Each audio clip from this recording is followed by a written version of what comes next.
Estamos aqui reunidos como família, Senhor. Sabemos que estás aqui. Nós cantamos nesta noite que estás aqui. Mas nós sabemos, além de tudo, que estás aqui, porque a tua palavra diz que o Senhor está em nosso meio. Obrigado, Senhor, pela tua presença. Em o nome do Senhor Jesus, obrigado. Todos os louvores, Senhor, que nesta noite nós entoamos, foi para o Senhor, celebrando a tua graça, adorando a tua graça. Mas, Pai, nós fazemos parte de um corpo, e nós precisamos ser alimentados, Pai. Senhor, semeie sobre nós. Abra a porta da palavra mais uma vez nesta noite. Senhor, em nome do Senhor Jesus, para que todos aqui presentes possam entender, para que cada ouvinte possam compreender e entender à luz da tua palavra, Senhor, os segredos que estão ocultos aos olhos naturais, mas revela nesta noite ao nosso espírito, ao nosso coração. Oh, doce Espírito Santo, sabemos que estás aqui, sabemos que estás em nós. Nos conceda mais uma vez da tua unção nesta noite. Nos conceda mais uma vez da tua habilidade, da tua capacidade, para não somente ouvir a tua palavra, mas para entender a palavra do Senhor, para que a nossa fé possa aumentar mais, para que nós possamos sair daqui muito mais cheio da graça e do conhecimento, Senhor. Muito mais do que quando nós entramos a esse lugar. Nós não queremos sair do mesmo jeito, queremos sair muito mais cheio, Pai. Aleluia, com uma compreensão maior, com uma unção mais fresca e nova, no nome de Jesus. Nós cremos, Pai. Nós cremos que ao abrir da nossa boca, o Senhor colocará a palavra inspirada e ungida, para que todos os filhos do Senhor, para que todos os ouvintes, ao ouvir a tua palavra, possam receber da graça, em o nome de Jesus. Amém. Amém. Aleluias. Amados, nós vamos ler em pé hoje, ok? Nós temos poucos versículos, então vou pedir aos amados irmãos ficarem em pé e nós vamos ler junto. Você vai abrir a sua Bíblia no Evangelho de Lucas, capítulo 15. Nós vamos ler a partir do versículo 29, ok? Do 29 ao 31. Nós vamos ler poucos versículos. Lucas, capítulo 15, nós vamos ler do versículo 29 até o verso 31.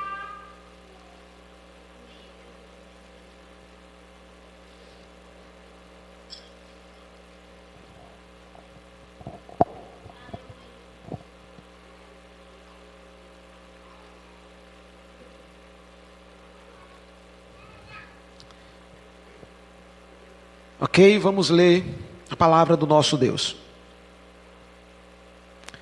Mas respondendo ele, disse ao pai: eis que te sirvo há tantos anos, sem nunca transgredir o teu mandamento, e nunca me deste um cabrito para alegrar-me com os meus amigos. Vindo, porém, este teu filho, que desperdiçou a tua fazenda com as meretrizes, mataste-lhe o bezerro cevado. E ele lhe disse: filho, tu sempre estás comigo, e todas as minhas coisas são tuas. Mas era justo alegrarmos-nos e regozijarmos-nos, porque este teu irmão estava morto e reviveu, tinha-se perdido e foi achado. Amém. Somente até aqui.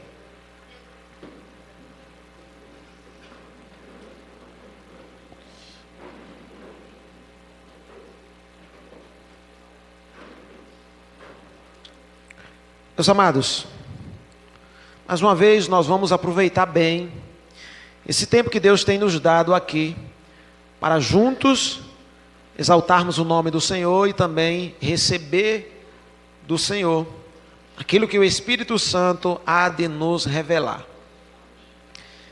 Peço aos irmãos que prestem bem atenção, ok? Quero que você não se distraia por nada. Foque na palavra, foque no Senhor. Nós temos aqui uma parábola muito conhecida. Ainda que nos nossos tempos a gente não veja tantas ministrações em cima dessa parábola. Nós temos aqui uma parte dela. Se falou muito sobre o filho pródigo dentro dessa parábola. Mas eu acho muito interessante aquilo que o irmão do filho pródigo falou ao pai. O pai aqui, ele é uma figura de Deus. O irmão do filho pródigo, uma figura, vamos assim dizer hoje, da igreja. Ele estava em comunhão. Segundo as palavras dele, ele não tinha transgredido em nenhum só mandamento que o pai tinha dado para ele. Ok? Isso representa a palavra que é nos dado, é viver de maneira correta, é viver de maneira justa diante de Deus, é procurar agradar a Deus, é procurar cumprir com o chamado que Deus tem para nós. Assim é a ideia que a parábola do filho pródigo traz quando mostra o irmão do pródigo. Aleluia.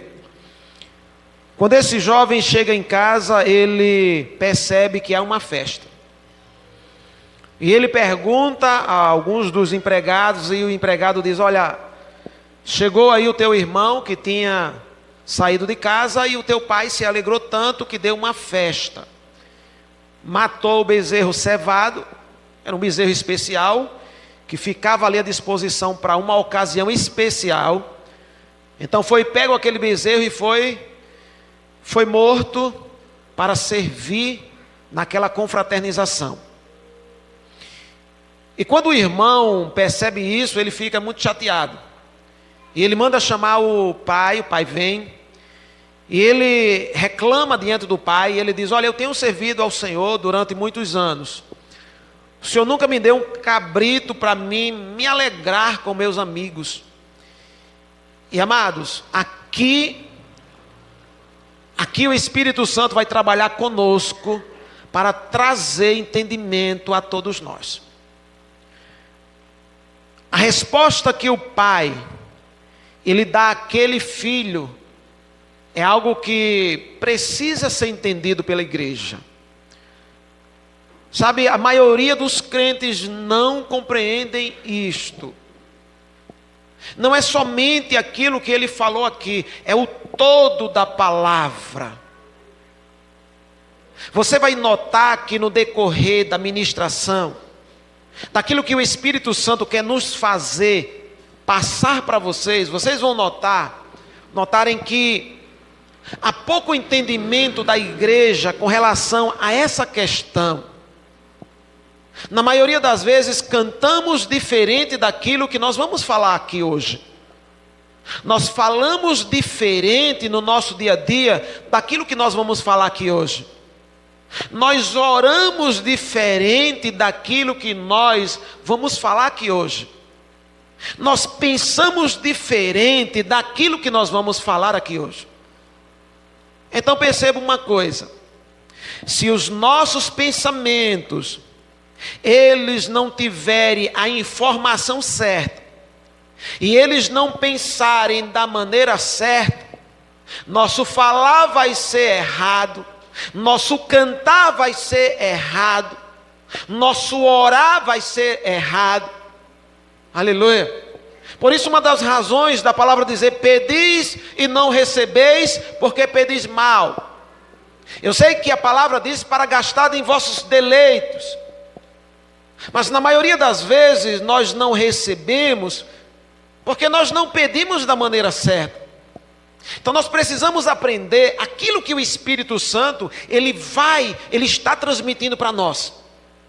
Então, na palavra do Senhor, o Pai, que representa Deus, ele falou para seu filho comportado, obediente, que guardava todos os princípios da palavra do Senhor. Isso quer dizer nós, como igreja. Então o Pai diz: filho, tu sempre estás comigo, e todas as minhas coisas são tuas.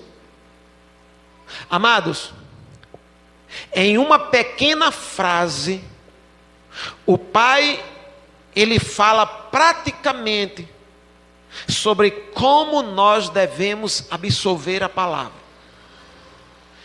Todas as minhas coisas são tuas. Pastor Jadson, o que é que isso traz para a minha vida como ensino? Amados, quando algo lhe pertence, quando algo está no seu poder,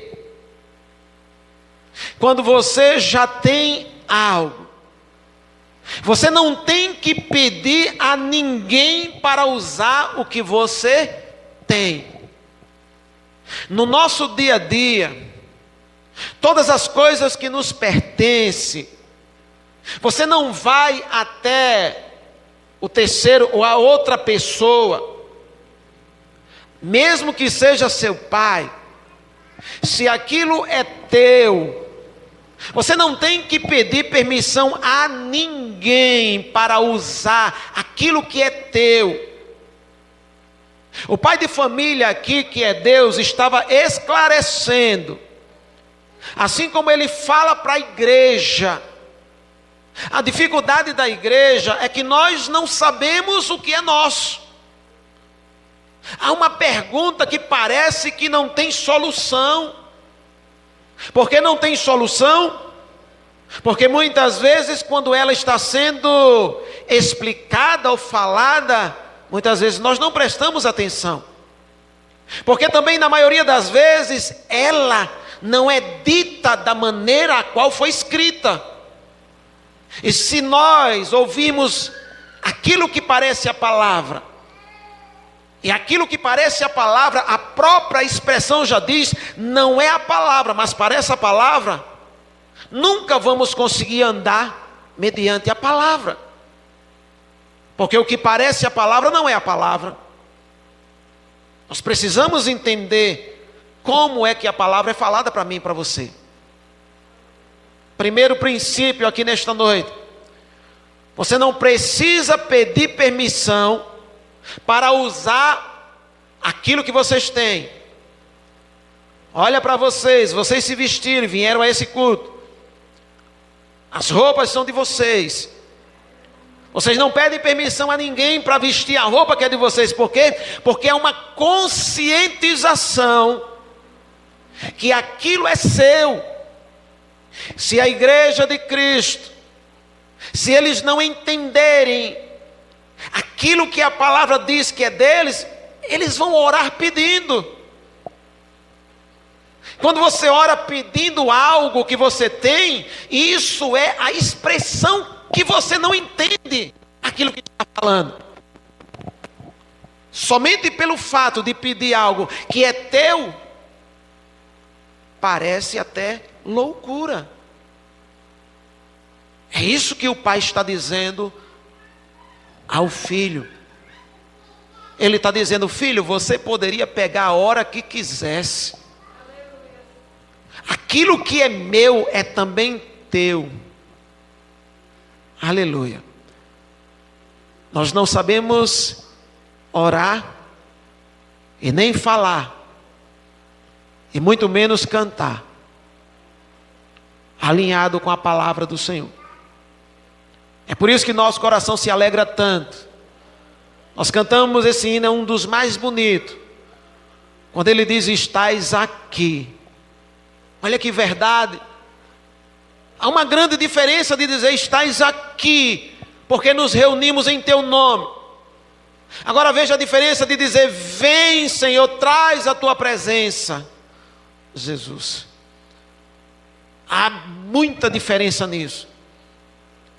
Entender que Ele está aqui, cantar que Ele está aqui, falar que Ele está aqui, amado, traz um sentimento, sabe, um sentimento de proteção, de presença de Deus, de não estar sozinho. É por isso que esse hino ele é tão bonito, não é só pela melodia, é pela letra. Não podemos cantar, vem Jesus, Ele está, irmãos. Enquanto cantarmos essas coisas, falarmos essas coisas, isso vai representar que nós não temos consciência que a presença dele já está. Aleluia. Por isso, amado, pegando o foco daquilo que Deus está aqui falando conosco, eu quero junto com você, ok? Nós temos o exemplo maior na Bíblia Sagrada, que é Jesus Cristo. Eu quero ler com vocês alguns versículos. Eu quero que vocês entendam aquilo que diz a palavra do Senhor. Eu quero que os amados irmãos compreendam que Jesus falava de maneira muito alinhada com a vontade do Senhor. Eu quero ler com vocês e aí nós vamos parando, nós vamos tocando nos pontos, para que isso fique muito gravado na mente e desça ao coração, ok? Então eu convido você a abrir as Bíblias no Evangelho de João, capítulo 10. Vou ler a partir do versículo 7.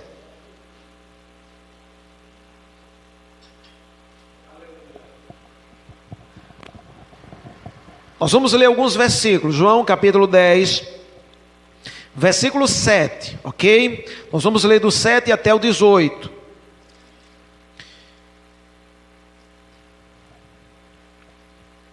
Ok, vamos ler. Tornou, pois, Jesus a dizer-lhes: em verdade vos digo, que eu sou a porta das ovelhas. Aleluia. Antes de começar a falar e a explicar um pouco aquilo que a palavra está trazendo para nós nesse relato de Jesus, eu quero que os amados irmãos entendam uma coisa. Quando se fala de Jesus, isso traz uma ideia para nós que Jesus, pastor Jadson, Jesus, ele é Jesus. O senhor precisa pegar um exemplo de um homem, né, de um homem nascido como eu. Você não pode pegar o exemplo de alguém que vem do céu. Você não pode pegar o exemplo de Deus, pastor. Deus está numa categoria acima e aí fica difícil. Ok? Por isso que eu quero, principalmente, que os mais novos entendam. Não somente escutem, mas entendam uma coisa. Jesus, ele tinha uma diferença da humanidade. Jesus nasceu igualzinho a mim e a você. Eu falo em termos naturais. Só que a semente de Jesus não veio de José e nem de Maria. Ok? Essa foi uma semente divina. Semente do Espírito Santo. Ela veio do céu. Jesus na Bíblia Sagrada, ele sempre foi Deus. Ele é Deus e ele sempre será Deus. Você entende nos relatos da Bíblia que ele fez parte, ou seja, ele participou da criação do mundo. A Bíblia diz: no princípio ele era a palavra, ou seja, o verbo. E a palavra estava com Deus, isso no princípio, no início de tudo. Quer dizer, ele não tem um início. Ele é o começo de tudo, isso falando de Jesus. No início é o verbo estava com Deus, então a palavra não está falando de outra pessoa a não ser Cristo, não está falando de Deus o Pai, está falando de alguém que estava com Ele. A palavra estava com Deus e a palavra era Deus. Ele estava no princípio com Deus, diz a Bíblia. Todas as coisas foram feitas por ele, e sem ele nada do que foi construído se fez.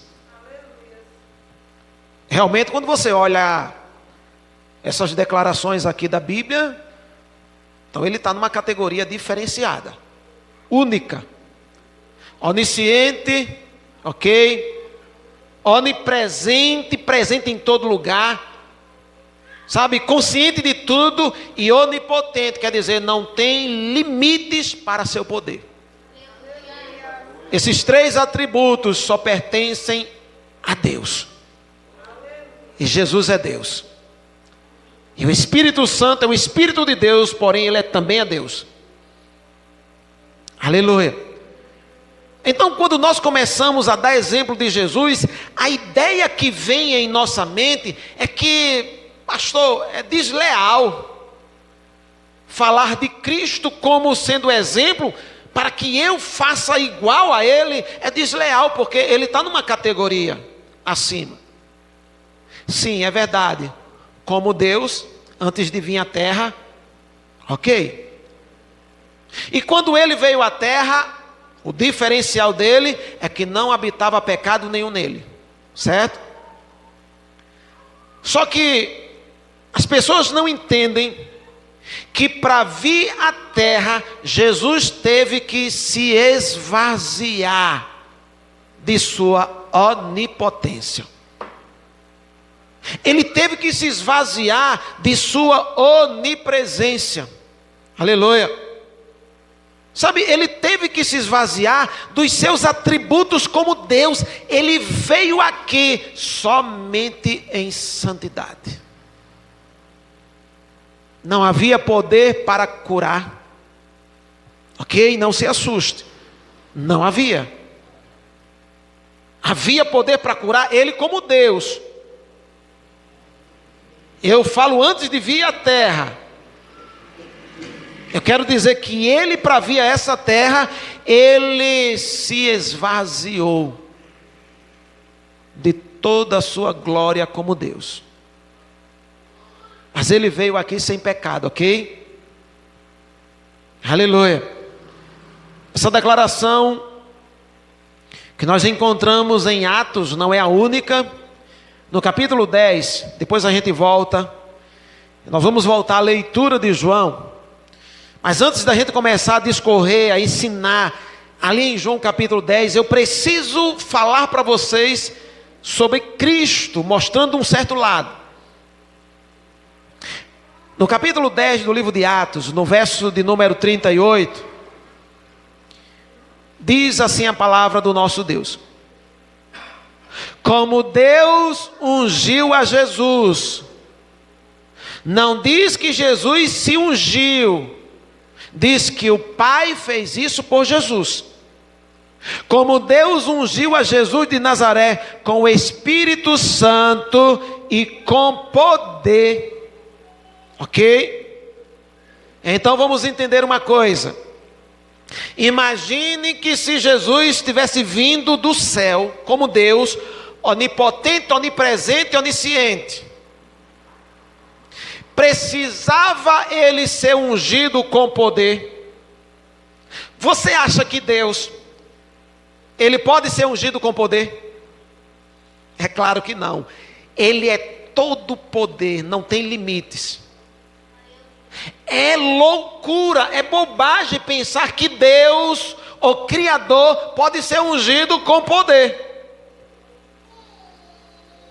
É loucura pensar que pode ser dado a ele uma capacidade para curar. É loucura pensar que o Pai precisa do Espírito Santo, sabe? Senão ele não consegue fluir. A Bíblia está dizendo, como Deus ungiu a Jesus de Nazaré com o Espírito Santo e com poder, o qual Jesus andou fazendo bem e curando a todos os oprimidos do diabo, porque Deus era com ele. A palavra ela é muito clara, dizendo que no ministério terreno de Jesus, ele precisou. Porque Jesus, enquanto esteve aqui, precisou da unção, do poder, da habilidade do Espírito Santo para curar, para libertar. Porque no plano terreno de existência aqui na terra, quando ele aqui esteve, ele precisou deixar de lado os seus atributos. Ele precisou deixar a onipotência, porque se ele traz junto a onipotência dele, ele não precisa ser ungido para curar. Ele não precisava de poder para libertar. Pois ele, como Deus, onipotente, onipresente, onisciente, ele tem tudo isso, então ele não vem aqui da mesma maneira. Ele vem aqui em santidade. Ele não tinha provado o pecado como eu e você provamos desde Adão. Herdamos isso do pai, o antigo Adão. Então Jesus, para nos resgatar, ele não podia nascer da mesma semente. Por isso que, e a palavra nem diz que ele nasceu, diz: corpo tu me preparastes, porque ele já existia. Eu não preciso mostrar mais textos para dizer que Jesus aqui teve que viver como eu e você. Se você entender, amados, você acha que Deus precisa, Deus o Todo-Poderoso, em toda a sua glória, ele precisa sofrer para aprender a obediência? É claro que não. Isso é uma coisa natural do nosso Pai. Quando se refere a Jesus, a Bíblia diz: ele aprendeu a obediência através daquilo que ele padeceu. Você lê na Bíblia Sagrada, ele trilhou o caminho que ele está nos ensinando. Ele estava se envolvendo no conhecimento de Deus enquanto esteve aqui na terra. Ele lia os pergaminhos, lia as instruções que estavam na lei. Ele conhecia, você percebe isso? Ele saía para consagrar a vida dele, ficava sós orando. Aleluia, como Deus onipotente, onisciente, onipresente, ele não precisava, porque ele é. Quando pergunta na Bíblia quem é Deus, ele diz: eu sou. Eu sou, eu sou. Acabou, não tem explicação. Então nós percebemos que Jesus, por isso ele pode ser dado como exemplo, porque ele se esvaziou da sua glória, esteve aqui embaixo, vivendo e passando pelos níveis de tentações, na verdade muito mais do que a gente, mas passando tentações, lutas e perseguições como eu e você, ok? Então, entendendo esse lado de quem Jesus, ou como ele veio aqui à terra, agora nós podemos voltar e começarmos a ler João 10, o versículo de número 7. Vamos repetir novamente. Tornou, pois, Jesus a dizer-lhes: em verdade vos digo, que eu sou a porta das ovelhas. Aleluia, glória a Deus. Eu vou adiantar e eu vou pular, mas depois a gente vai ler novamente. No verso de número 18, diz assim: ninguém me tira de mim, mas eu de mim mesmo a dou. Tenho o poder para dar e o poder para tornar tomá-la. Agora é essa parte que eu quero que vocês percebam. Esse mandamento recebi de meu Pai. Era o Pai que ensinava a ele. Era o Pai que transmitia a ele. Para você ter a ideia e entender que ele não estava aqui, porque quem pode ensinar os mandamentos a Deus, Pai? Ninguém. Mas como Jesus se esvazia da sua glória e vem aqui como alguém santo, mas sem aqueles atributos ok? Que nós já falamos aqui. Então ele recebe do Pai os mandamentos, assim como eu e você recebemos os mandamentos de Deus e precisamos, porque nós não conhecemos. Porque quando Jesus veio aqui à terra e ele cresceu como criança, ele não sabia a respeito da lei de Deus.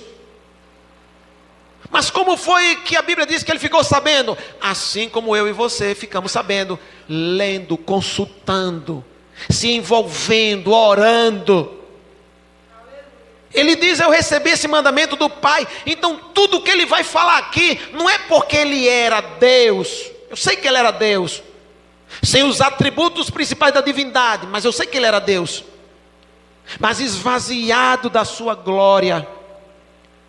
Então tudo aquilo que ele vai falar aqui foi na capacidade, na habilidade do Espírito Santo. Teve que estudar ele, teve que orar e teve que buscar.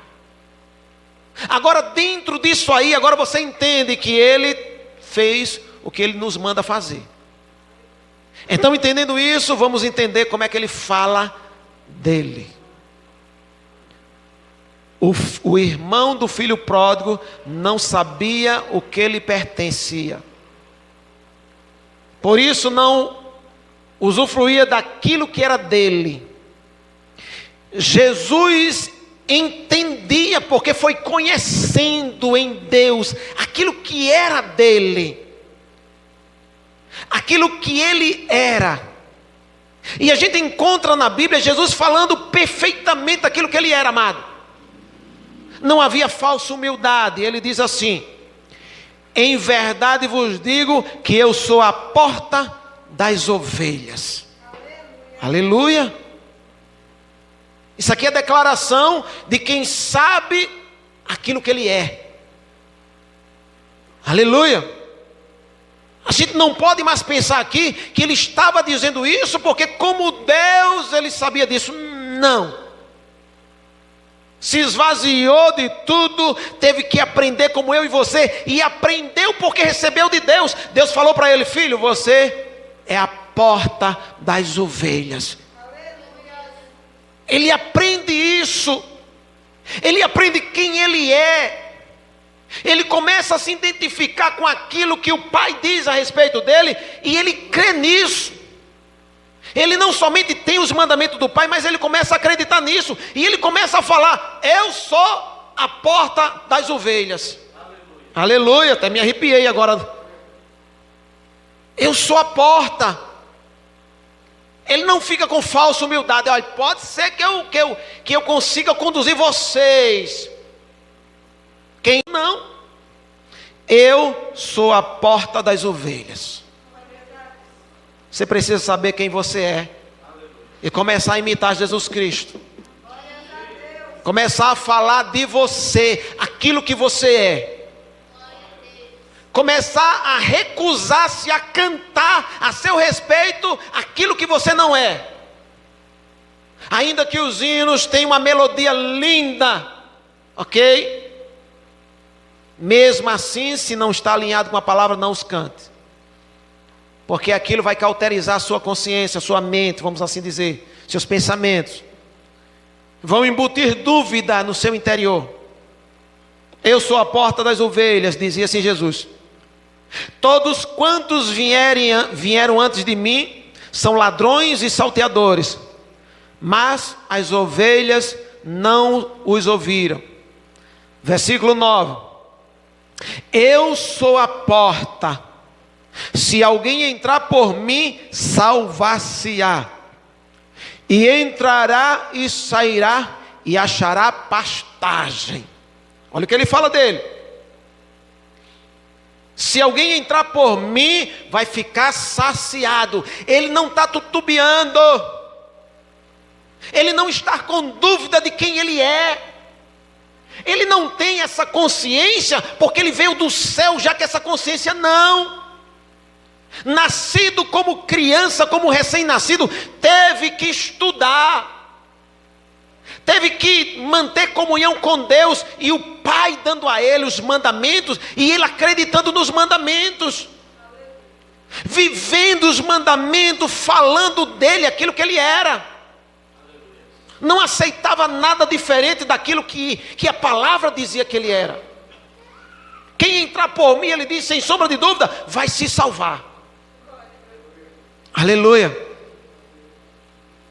Nós deveríamos estar dizendo, se eu impor as mãos em nome de Jesus, essa pessoa será curada. Aleluia. É assim que a palavra diz. Em meu nome porão as mãos sobre os enfermos e eles ficarão curados. Perceberam que não há nenhuma dúvida na palavra que a pessoa estaria curada? O tempo todo nós não olhamos para a palavra e agimos diferente.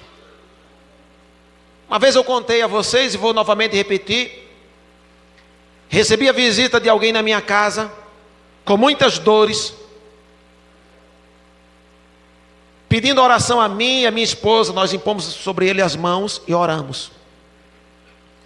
Saímos da oração ali, a gente agradecemos a Deus.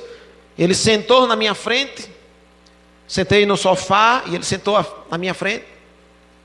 E ele não parava quieto, ele se contorcia todo, e ele, sabe, eu olhei para ele e perguntei a ele, por que você está fazendo isso? Então ele tentou me lembrar, olha só, ele não sabe quem ele é, o que aconteceu com ele. Eu sabia o que tinha acontecido com ele, porque a minha mente estava presa à palavra de Deus.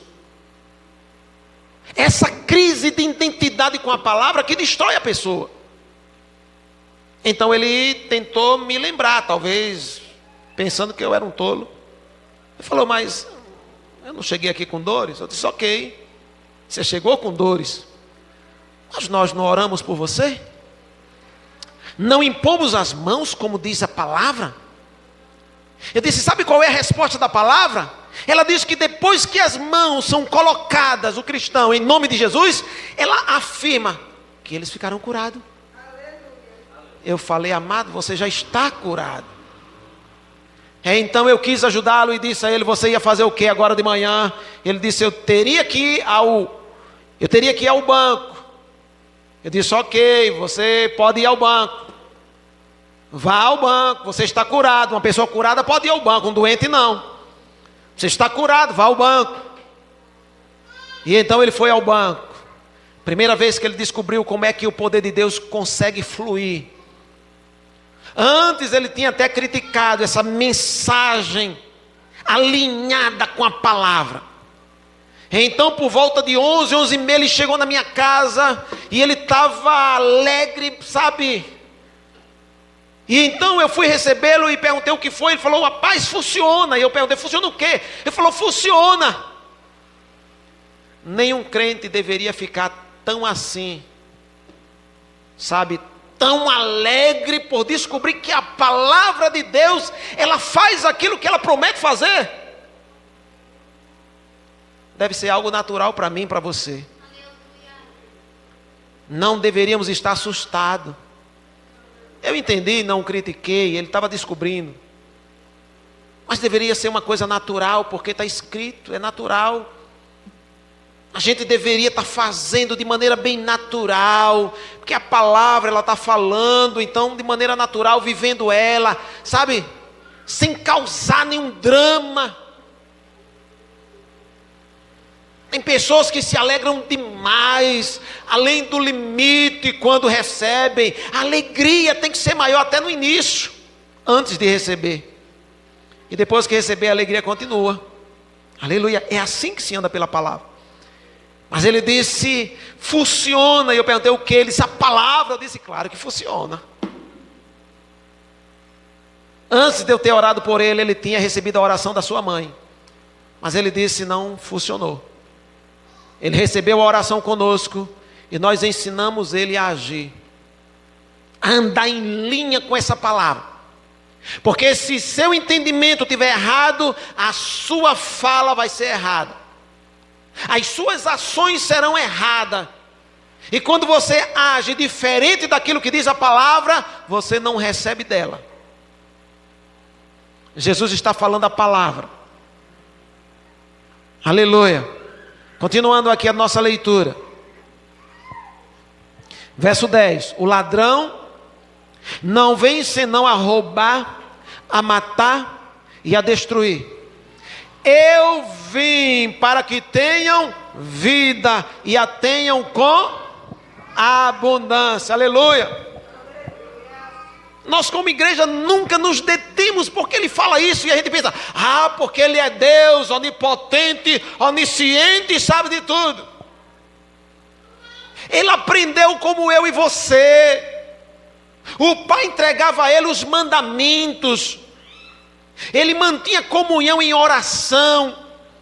Ele lia os pergaminhos, ele lia sobre a lei, e recebendo do Pai as revelações, começou a entender e começou a crer naquilo, e começou a falar aquilo. A segurança de quem ele era é muito grande nas palavras de Jesus. Eu sou o bom pastor. Versículo 11. Como é que ele sabe tudo isso, pastor Jadson? Porque ele recebeu do Pai os mandamentos. Eu sou o bom pastor. A maioria dos crentes não sabem. Eles estão tentando, sabe, eles estão tentando criar sua própria justiça. Eles não acreditam que são tão justos quanto Deus diz que eles são. A justiça de Deus é perfeita, amado. Devíamos estar crendo na justiça do Senhor. Quantas orações oramos pedindo coisas que Ele já nos deu. Tem cristão que não. Eu vivo sem paz. E o que fazemos com a palavra que diz: a minha paz eu vos dou? Não vou lá dou como o mundo a dá. Porque não entendemos que quando os discípulos foram enviados, a palavra que Jesus disse a ele foi: quando chegar numa casa, dizei assim, paz seja convosco. Se naquela casa não houver alguém de paz, a paz voltará. Olha que o poder é tão grande, quando você diz a paz do Senhor esteja sobre vós, amado, você transmite a paz, porque você a tem. Eu não dou a vocês a paz como o mundo a dá. Isso quer dizer que Ele te deu. Por que não começamos agora, em vez de orar pedindo, começamos a andar pela paz que nós temos? É isso que o pai, na parábola do filho pródigo, está dizendo: filho, o que é meu é teu, tu deveria estar pegando e usufruindo. A dificuldade é que nós estamos pedindo aquilo que nós temos. À medida que você pede a Deus aquilo que você já tem, você está dizendo: eu desconheço que tenho isso. Eu não creio que tenho isso. Embora você não fale com essas palavras, mas a sua atitude quer dizer isso.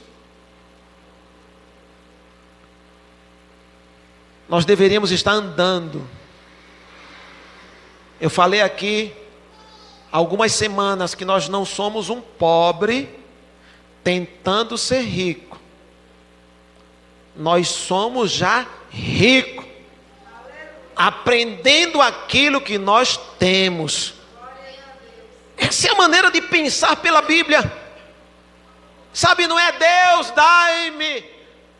dai-me a prosperidade. Eu vou dizer uma coisa, a Bíblia diz que Ele nos abençoou com toda sorte de bênção. Ele já te deu a prosperidade.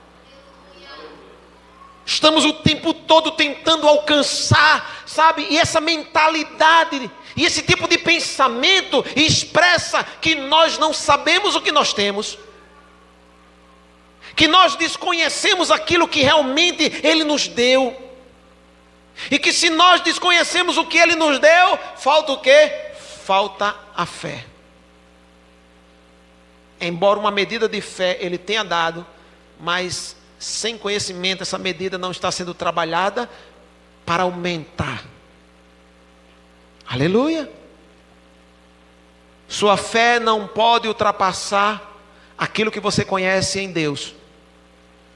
Sua fé está no mesmo nível do seu conhecimento de Deus. Você nunca pode ter um nível de conhecimento aqui e a fé acima. seu nível de conhecimento, estou falando de um conhecimento vivo, não é decorar a Bíblia. Seu nível de conhecimento equivale ao seu nível de fé.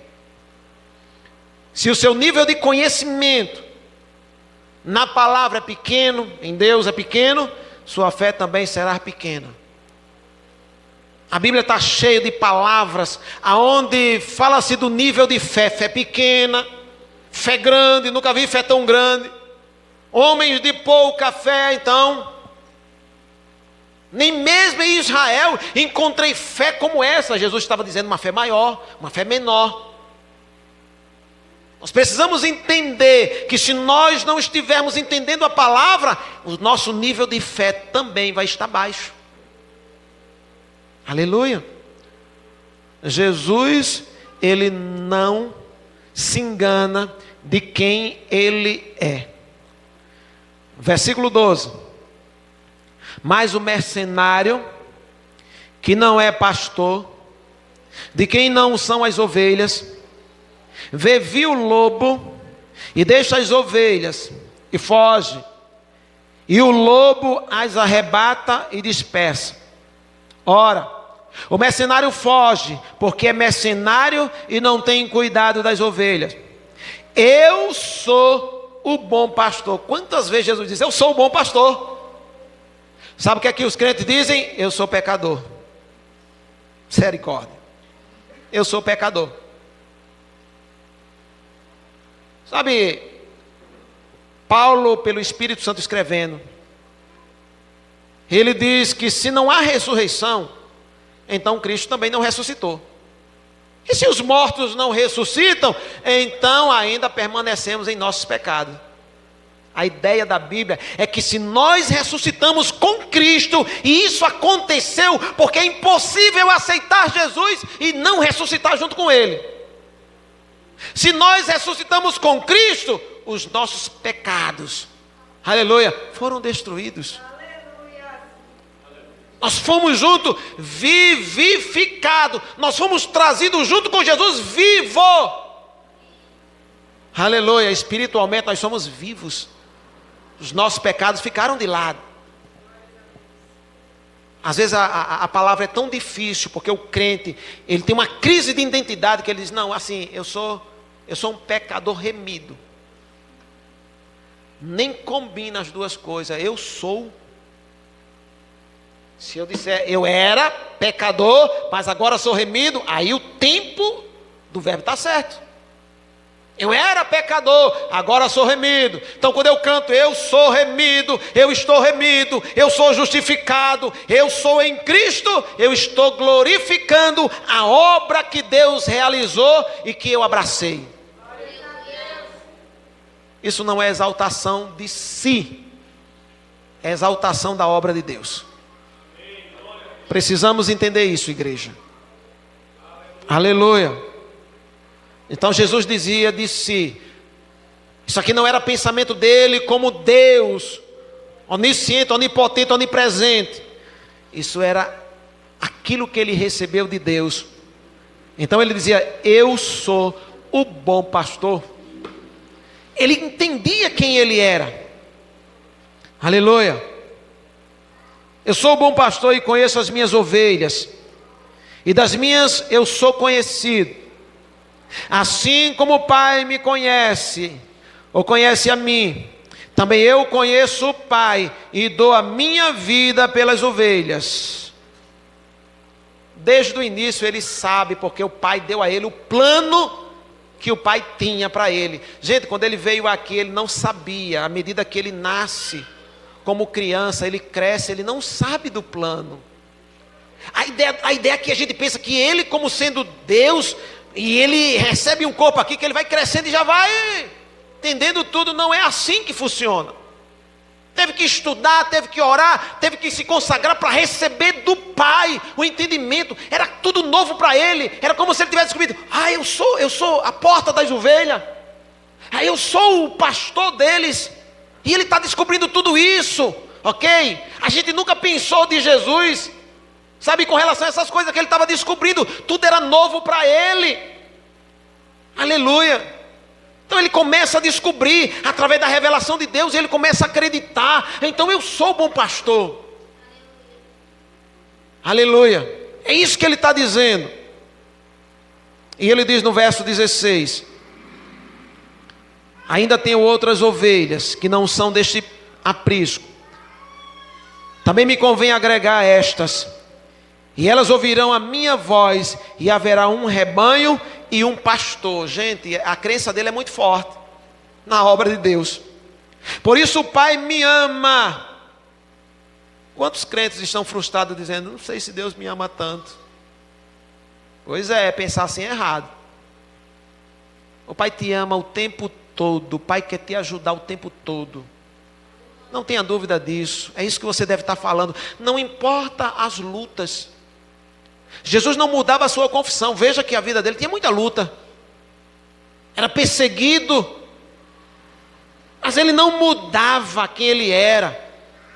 Acusaram ele uma vez e disse que ele expulsava demônio pelo príncipe dos demônios. E ele... Satanás usando as pessoas para causar nele dúvida. Mas ele tem certeza de quem ele é.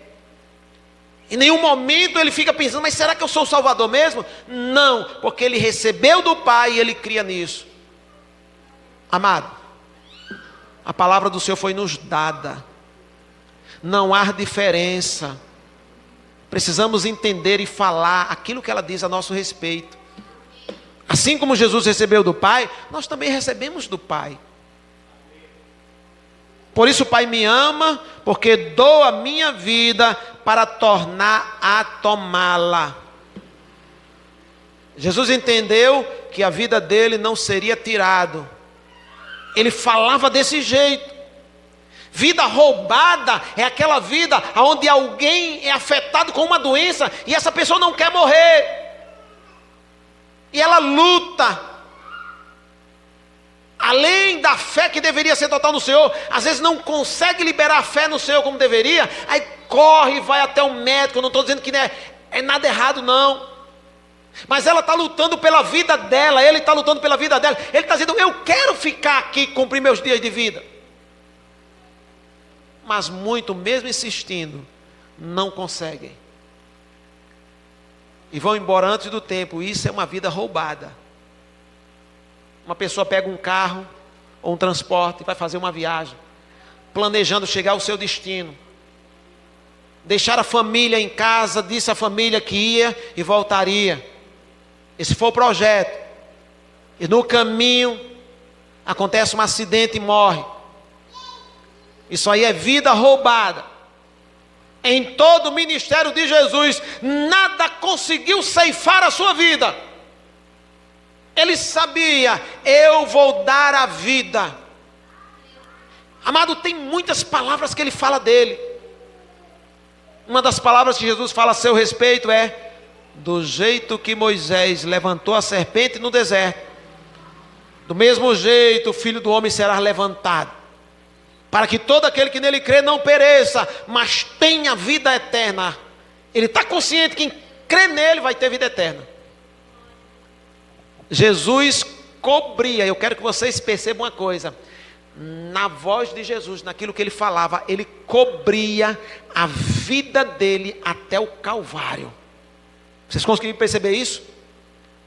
Ele estava cobrindo, quando ele diz: do jeito que Moisés levantou a serpente no deserto, e importa que eu seja levantado. Ele está cobrindo a vida dele até o Calvário. Ele está dizendo: eu não morro a não ser, aleluia, quando aquele dia chegar.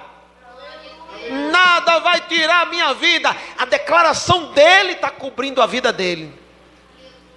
A gente tem que cobrir a nossa também. Deus tem um plano para mim, tem um plano para você.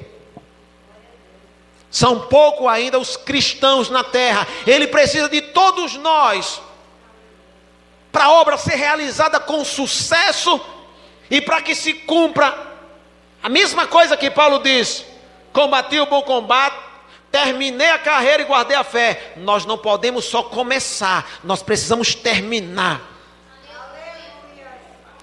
E para isso temos que cobrir a nossa vida. Se Cristo não vier antes, estaremos aqui amanhã.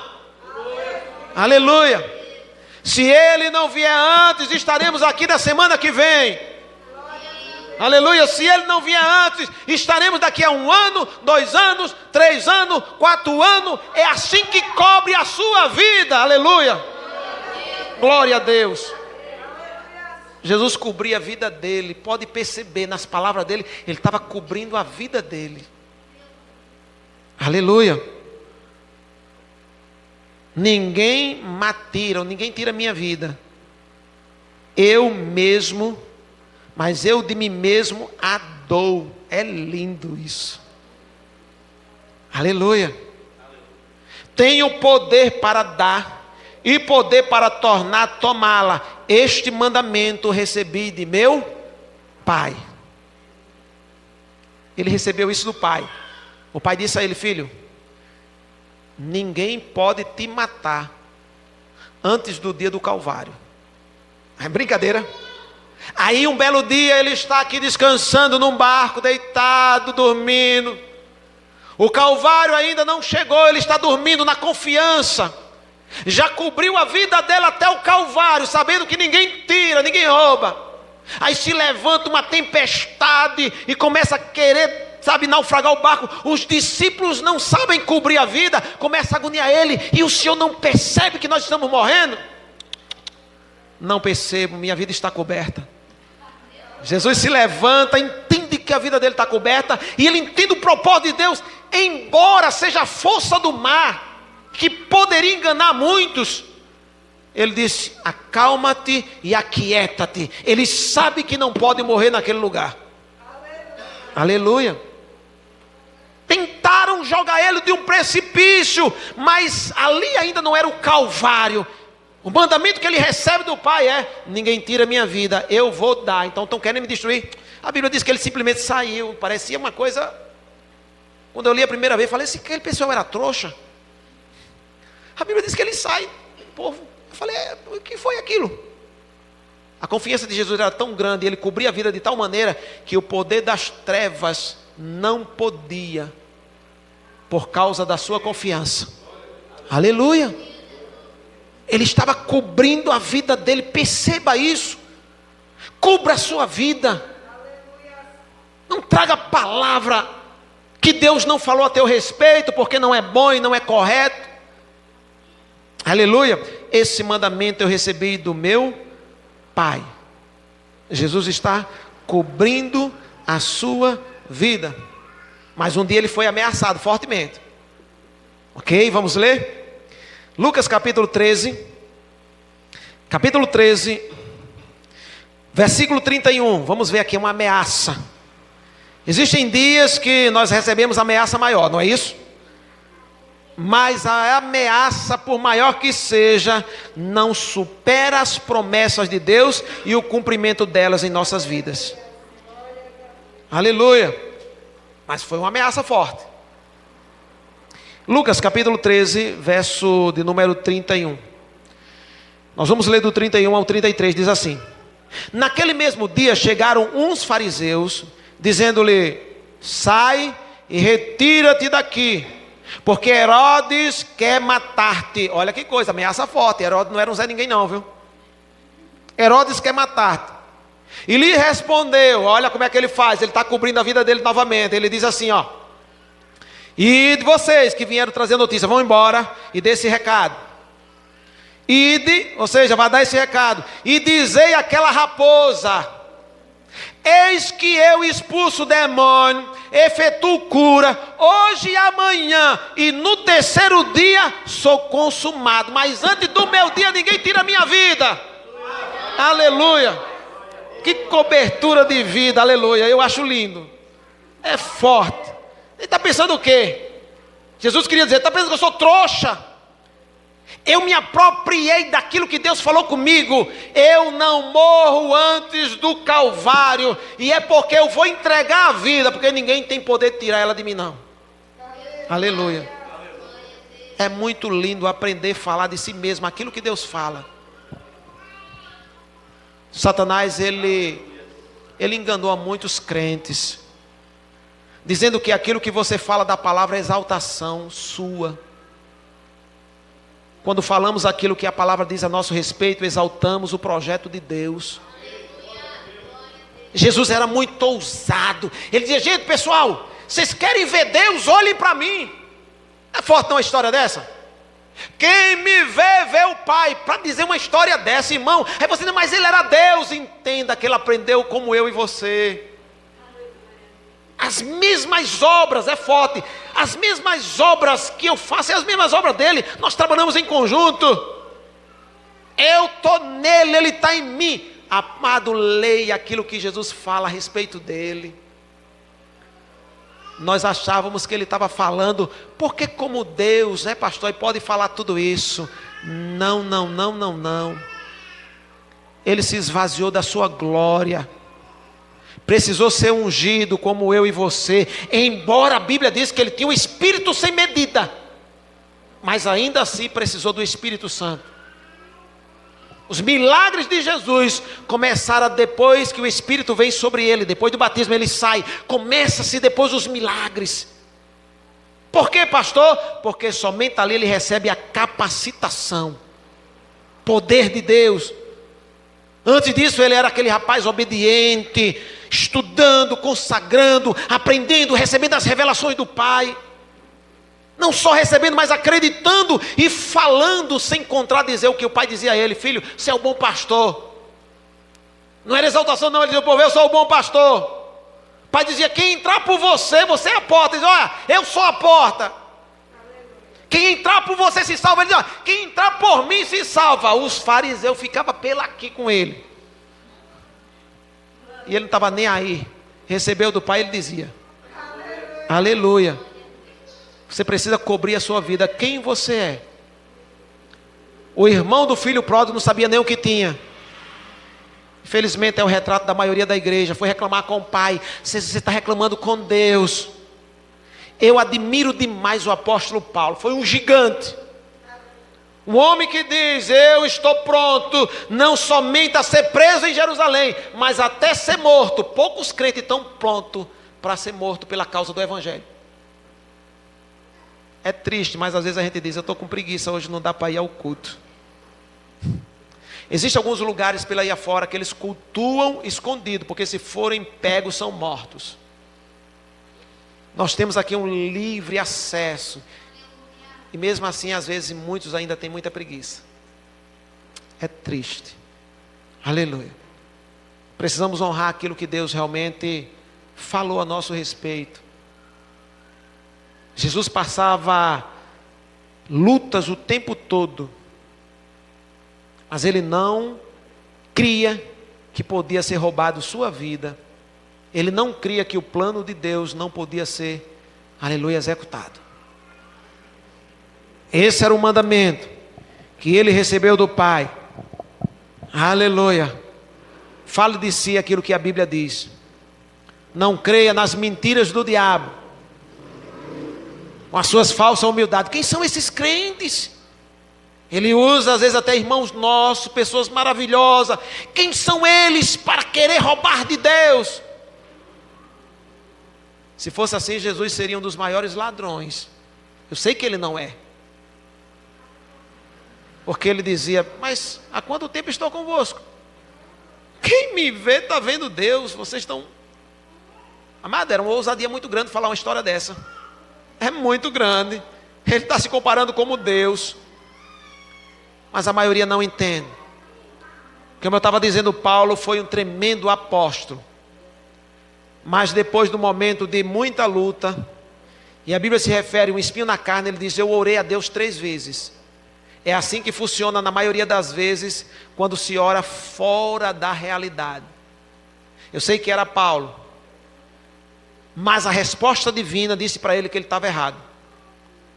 Eu orei a Deus 3 vezes, e ele me disse assim: Paulo, é a mesma coisa que o pai do filho pródigo falou para o filho, ou seja, o irmão do filho pródigo. Deus falou para Paulo e disse: a minha graça é o bastante. Paulo estava tentando orar a Deus para que Deus fizesse uma coisa que a graça já tinha dado a ele. A graça do Senhor bastante.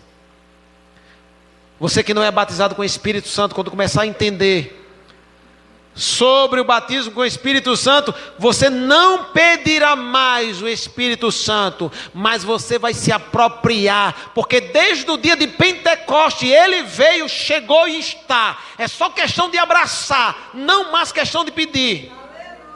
Aleluia. Aleluia. Na maioria das vezes vivemos num tempo passado, lá atrás. A vida que nós vivemos agora é uma vida de trono, e a gente volta tanto que a gente passa do Calvário, vai lá para trás, a época dos antigos, vai para a lei, abraça a lei, segura, e não quer soltar ela, sabe, por nada. A Bíblia diz que os nossos pais na fé, os antigos, queriam ver o que nós estamos vendo hoje, queriam viver o que nós estamos vivendo hoje. Satanás engana de tal maneira que o crente vai regredindo e vai lá para trás. Eles não sabem o que eles são, e Deus quer trazer à tona a igreja.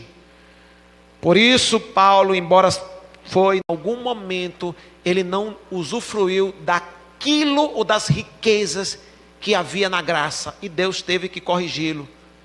E ele disse: então vamos me gloriar agora nas fraquezas, nas necessidades, porque quando eu estou fraco, ou seja, quando eu senti a sensação de fraqueza, naquele momento Deus não me desamparou, a graça ainda continua comigo, então sou forte. Perceba o entendimento que Deus passou para Paulo. Aleluia. Mas a palavra do Senhor, amado, eu quero que os amados irmãos entendam.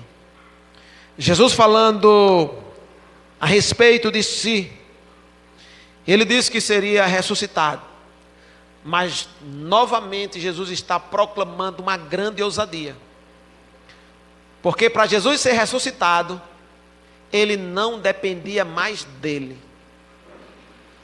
Porque falar que eu vou ser ressuscitado, quando isso depende de mim, eu vou falar porque no dia de ser ressuscitado eu vou e me levanto. Mas na questão de Jesus, ele estava simplesmente proclamando a palavra e a confiança em Deus. A Bíblia diz que ele se lançou em Deus para confiar em Deus, que Deus não deixaria, porque se fosse depender dele, ele não poderia vir dentre os mortos. Mas ele vinha dizendo: eu irei ressuscitar no terceiro dia. Você pode ver que na Bíblia Sagrada está cheia de palavras como essa. Eu vou morrer, mas no terceiro dia irei ressuscitar. Mas como ele pode dizer isso se ele não tem forças em si para ressuscitar? Mas pastor, já que heresia é essa? Não é heresia. Jesus assumiu o meu pecado e o seu pecado, e ele pagou o preço no meu e no seu lugar. E a Bíblia diz em Atos, no capítulo 2, abra sua Bíblia, quando o apóstolo Pedro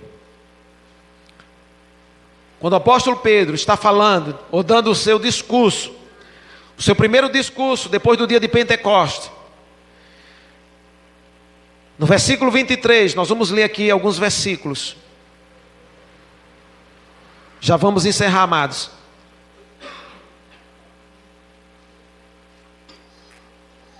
Verso 23, a este que vos foi entregue, pelo determinado conselho e presciência de Deus, tomando vós o crucificastes e matastes pelas mãos de injustos, ao qual Deus, não foi Cristo quem ressuscitou sozinho, ao qual Deus ressuscitou, soltas as ânsias da morte, pois não era possível que fosse retido por ela. Porque dele disse Davi: sempre via diante de mim o Senhor, porque está à minha direita, para que eu não seja comovido. Por isso se alegrou meu coração, e a minha língua exultou, e ainda a minha carne há de repousar em esperança. Ele está aqui dependendo unicamente de Deus. Minha carne vai repousar em esperança. Ele confiou que a carne dele não ia apodrecer, Porque se ele não ressuscita, a carne dele fica ali e apodrece, acaba-se. Se Deus não traz Jesus dentre os mortos, até hoje e sempre ele estaria lá. Amado, em nenhum momento do seu ministério ele falou diferente: eu vou ressuscitar no terceiro dia, ainda sabendo que não estaria nas suas forças, mas nas forças de Deus. Por isso se alegrou, no verso 26 diz assim, verso 25: porque dele disse Davi, sempre via diante de mim o Senhor, porque está à minha direita, para que eu não seja comovido. Por isso se alegrou o meu coração, e a minha língua exultou, e ainda a minha carne há de repousar em esperança, pois não deixará a minha alma no Hades, nem permitirá que o teu santo veja a corrupção. Verso 31, ok? Até o verso 33. Nesta previsão disse da ressurreição de Cristo, que a sua alma não foi deixada no Hades, nem a sua carne viu a corrupção. Deus ressuscitou a este Jesus, do que todos nós somos testemunhas, de sorte que, exaltado pela destra de Deus, e tendo recebido do Pai a promessa do Espírito Santo, derramou isto que vós agora vedes e ouvis. Aleluia. Não temos dúvida que foi Deus quem ressuscitou Jesus. Mas que confiança era essa de Jesus, de dizer que ele ia ressuscitar no terceiro dia, se não estava no poder dele essa conversa? É que ele tinha confiança nas palavras de Deus. Ele recebeu esses mandamentos de Deus, e ele proclamava pela fé. Ele dizia: a minha carne não vai sofrer a corrupção, minha alma, o meu espírito não vai permanecer no Hades, porque Deus, ele vai me ressuscitar. Aleluia. Amados, para a gente encerrar, você precisa aprender aquilo que você é, e você precisa começar a falar. O Espírito Santo nunca sai de nós. Pecar não é certo, se pecou tem que se arrepender, mas mesmo quando peca, o Espírito Santo não sai de você. Pensar que ele saiu de você é pensar em desarmonia com a palavra, e isso faz com que muitos permaneçam no mundo. Mas quando você pensa em linha com a palavra, e você diz: ele está comigo, ele não me desampara, ele confia em mim, eu posso todas as coisas nele, não por mim mesmo, não sozinho, mas nele. Sabe, eu sou tudo aquilo que ele está dizendo a meu respeito. Se ele diz que eu sou próspero, eu não vou clamar pedindo prosperidade, eu vou aprender qual é a minha prosperidade e viver ela. Aleluia.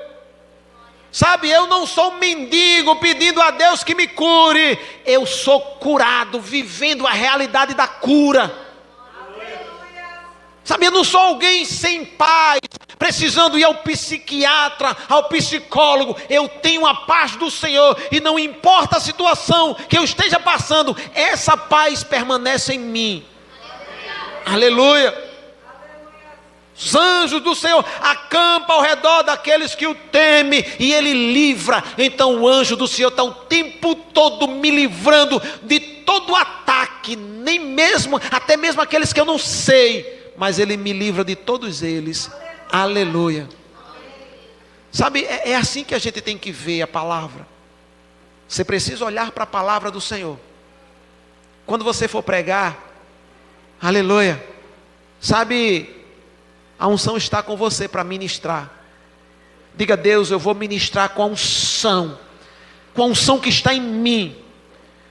Você fala: Deus, eu tenho uma capacidade de aprender, porque a unção que dele recebestes, olha, a Bíblia diz que tu recebeu, essa unção lhe ensina. Pedir a Deus simplesmente: dai-me a unção para mim aprender. Amado, ainda não está tão em linha com a palavra, mas dizer: ela está em mim, a capacidade e a habilidade de Deus está em mim, e essa capacidade me ensina. Aleluia. Então pense em harmonia com a palavra. Você não é nenhum bastardo, você é filho. Aleluia. E porque vocês são filhos, Deus enviou o Espírito Santo para morar nos vossos corações. Aleluia. Não está nunca sozinho. Está vendo a luta que você às vezes passa? Mesmo assim você é um vencedor e não está sozinho. Não importa o quanto as nossas emoções diga para você: não, agora não pode estar comigo, eu não podia estar passando o que estou passando se Ele estivesse comigo. Não, não, não, 1000 vezes não. Ele está sempre comigo e não me desampara. Aleluia. Me alegra muito pensar: estarei convosco todos os dias até a consumação dos séculos. Os séculos não se consumaram e Ele está com você. Amém? Graças a Deus. Guarda essa palavra em o nome de Jesus Cristo. Amém.